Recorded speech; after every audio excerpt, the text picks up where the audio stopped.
Hello students.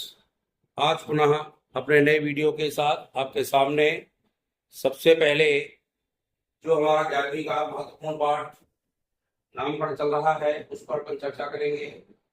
उस पर चर्चा करने के लिए हमने आपको एल्डिहाइड के नाम बताए थे। क्रमबद्ध एक एक जब पढ़ते रहेंगे तो आपको समस्या नहीं आएगी। आज मैं आपको बता रहा हूँ COH की नामकरण, और इसका जो साधारण नाम है वो होता है कार्बोक्सिलिक अम्ल। क्या होता है? कार्बोक्सिलिक अम्ल। कार्बोक्सिलिक अम्ल के अंतर्गत हमें हमने इसके आपको अनुलग्न भी पढ़ाए थे, और अनुलग्न में बताया था कि जब COH होता है ये सबसे वरीयता क्रम में सबसे ऊपर आता है। ये वरीयता क्रम में सबसे ऊपर आता है और इसको अनुलग्न ही मानेंगे यदि वरीयता क्रम में आएगा। यदि बहुत सारे क्रियात्मक समूह दिए हैं तो इसको अनुलग्न मान के ही हमें काम करना है।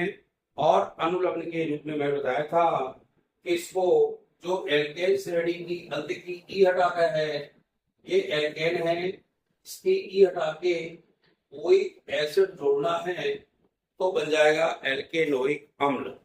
हिंदी में अम्ल कहें, इंग्लिश से लिखना हो तो एसिड लिखें। इस तरह से आप इसको लिख सकते हैं। सबसे पहला सदस्य हमारा आता है HCOOH। अब आप देख रहे हैं इसके अंतर्गत एक ही कार्बन परमाणु आया है। जब एक कार्बन परमाणु आता है तो एक गिनती करके हमें पता है एक को मेथेन चूंकि पढ़ते हैं और मेथेन में कोई जोड़ना है, वो की यहाँ मात्रा लगेगी और बनेगा अम्ल। इसका नाम बनेगा मेथेनोइक अम्ल।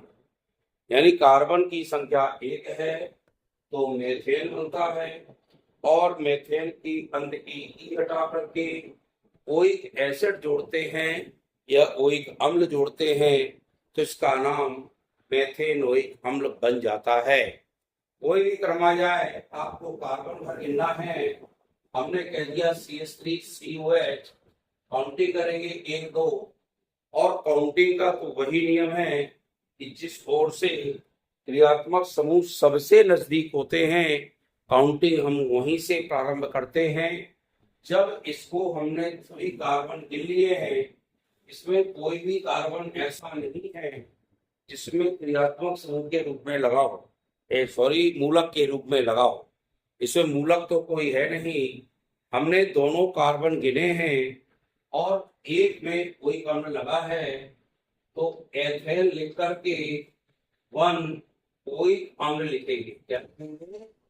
1 में कोई अम्ल लिखा जाएगा। क्या लिखा जाएगा? 1 में कोई अम्ल लिखा जाएगा। तो इस तरह से नाम बनेगा एथेन 1 कोई अम्ल।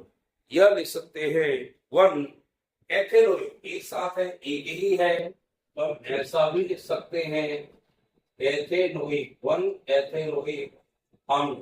और एक की गिनती मैंने कहा था लिखो तो भी ठीक है और ना भी लिखोगे तो भी चलेगा। यानी ये कहलाता है आपका 1 एथेनोइक अम्ल। अब कोई श्रृंखला भी आ जाए, श्रृंखला में आगे चलें, CH2 CH2 और COH। अब आप देख रहे हैं एक लंबी श्रृंखला है। श्रृंखला में हमें काउंटिंग करना है वहीं से जहां से क्रियात्मक समूह है। स्टार्टिंग में 1 नंबर देंगे अम्ल को, 1 2 3 4 5। 5 कार्बन में उसकी नंबर देना है, जिसको नंबर देना उसको हमने डिब्बे में बंद कर दिया। यहाँ पे कहीं आया क्या आपका मूलक कोई निकला दिख रहा है क्या? इसमें कोई भी मूलक दिखला नहीं दिख रहा है। 5 में चूंकि पेंटेन बनता है हम पेंटेन लिखेंगे, और 1 में लिखा है कोई अम्ल, बनेगा पेंटेन 1 कोई अम्ल। या पेंटेन नहीं लिखना तो 1 पेंटेनोइक अम्ल, ऐसा भी हम लिख सकते हैं। और इसको आसानी से हम, कोई दिक्कत नहीं है, अम्ल यहाँ से पास में हो, हमें काउंटिंग वहीं से प्रारंभ कर देना है और वह इसको बना लेना है CH3 CH2, और यहाँ हमने लगा दिया COH। हम बता दें आपको, सीधा सीधा है, कोई ज्यादा सोचने का काम नहीं है। जहां से हमारा कोई कबली यानी क्रियात्मक समूह पास में है, हमें काउंटिंग वहीं से करनी है। बड़ा आसान है।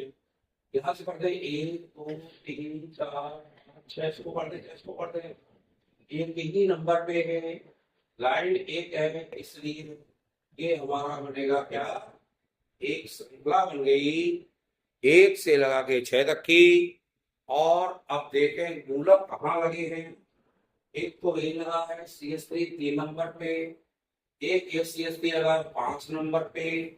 मूलक दोनों एक से हैं। एक से होने के कारण हम इसके सामने डाई लगाएंगे। पहले अंक लिखेंगे, 3 में है, 5 में डैश लगाएंगे। डैश में दो मूलक है एक से, तो डाई मेथिल लिखेंगे। जहां भी समस्या हो स्टूडेंट थोड़ा सा कमेंट करके पूछा करें, निश्चित रूप से बताएं तो हम आपको बखूबी बता पाएंगे। 3 5 लिख दिया, क्योंकि मेथिल है तो डाई मेथिल लिख दिया।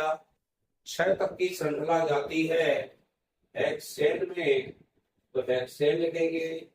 और 1 में लगा है कोई अम्ल, 1 हेक्सेनोइक अम्ल लिख दो, तो चाहे हेक्सेन 1 कोई अम्ल अलग कर दो, कुछ भी लिख दो तो ये आपका सही है, इसमें कोई डाउट नहीं है और आपका सही माना जाएगा। हेक्सेन 1 ओइक अम्ल, या लिख सकते हैं 1 हेक्सेनोइक अम्ल, ये आप देख लीजिएगा। अब मान लीजिए आगे आता है, ये हमने 2 COH लगा दिए। जैसा मैंने कल आपको एल्डिहाइड में बताया था कि 2 लगे हों तो दोनों को अनुलग्न मानेंगे, क्योंकि दोनों समान हैं। यदि ये दोनों अनुलग्न हैं तो इसकी काउंटिंग करें। काउंटिंग देखें स्टूडेंट, चाहे ऊपर से करें चाहे नीचे से करें, 1 2 आएगा और ये पूरा हमारा क्या आएगा, एक डिब्बा बनेगा। और दोनों इसमें कोई अम्ल लगे हैं। जब इसको अनुलग्न के रूप में पढ़ेंगे तो कोई अम्ल ही पढ़ेंगे, क्योंकि दोनों एक से लगे हैं। लेकिन 2 नंबर पे हमारा एथेन बनता है, तो पहले हमको एथेन लिखना पड़ेगा। और एथेन लिखने के बाद हम चूंकि दोनों में कोई अम्ल है, 1 में भी 2 में भी, तो 1 2 लिखेंगे और डाई लिखेंगे। और डाई के बाद यहाँ लिखेंगे OH अम्ल, क्योंकि दोनों OH हैं इसलिए डाई का प्रयोग करते हैं। 2 समान मूलक एक से होने पर डाई का प्रयोग किया जाता है। 3 एक से होने पर ट्राई लगाते हैं। 4 यदि एक से है तो उसमें टेट्रा लगाते हैं। इस तरह से हम इसकी काउंटिंग करते हैं और काउंटिंग करके हम इसके आयु के नाम को आसानी से लिख देते हैं।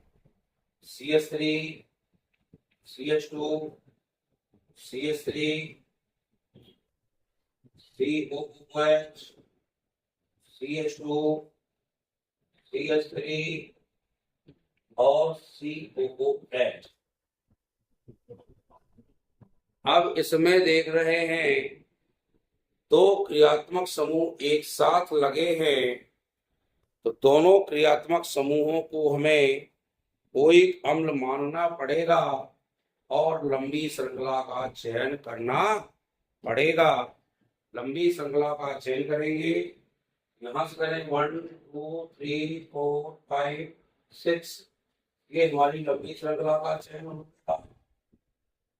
और 2 नंबर पे हमारा मेथिल लगा है, 4 में कोई अम्ल लगा है, 4 में लगा है कोई अम्ल, तो हमने देखा 2 मेथिल लिखेंगे, 1 4 डाई कोई अम्ल लिखेंगे, लेकिन उसके पहले क्या लिखेंगे, हेक्सेन। 6 में चूंकि हेक्सेन बनता है तो 2 मेथिल हेक्सेन 1 4 डाई कोई अम्ल। चूंकि हमें ये पता होना चाहिए कि किस किस नंबर पे हमारा कोई अम्ल लगा है, जिस नंबर पे लगा होगा वह नंबर हमें लिखना ही पड़ेगा। और वह नंबर जब लिखेंगे तभी हम उसका नाम कर पाएंगे। हमें यह पता है किस नंबर पे लगा है और दोनों समान मूलक लगे हैं, तो दोनों समान मूलकों को एक सा लिखेंगे और वह कहलाएगा, चाहे वो कोई कमल वाला हो, चाहे वो एल्डिहाइड लगा हो तो अल वाला हो, चाहे OH लगा हो तो आल वाला हो।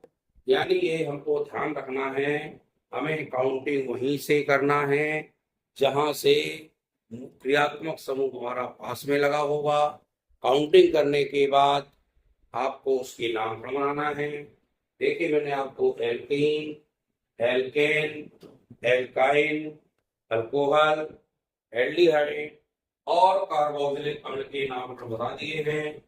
निश्चित रूप से आपसे इनके नामकरण बनेंगे और इनको कर पाएंगे, लेकिन जब कब करेंगे, जब आप इनको कई बार लिखना सीखेंगे, जब आप कई बार लिखेंगे तो निश्चित रूप से आपसे इसके ये पूरे बन जाएंगे और आप इसको बना पाएंगे। इस तरह से वीडियो को हमारे लाइक शेयर करिएगा और यदि हमारे स्टूडेंट नए जुड़ते हैं तो हमारे चैनल को सब्सक्राइब कीजिए। बहुत बहुत धन्यवाद।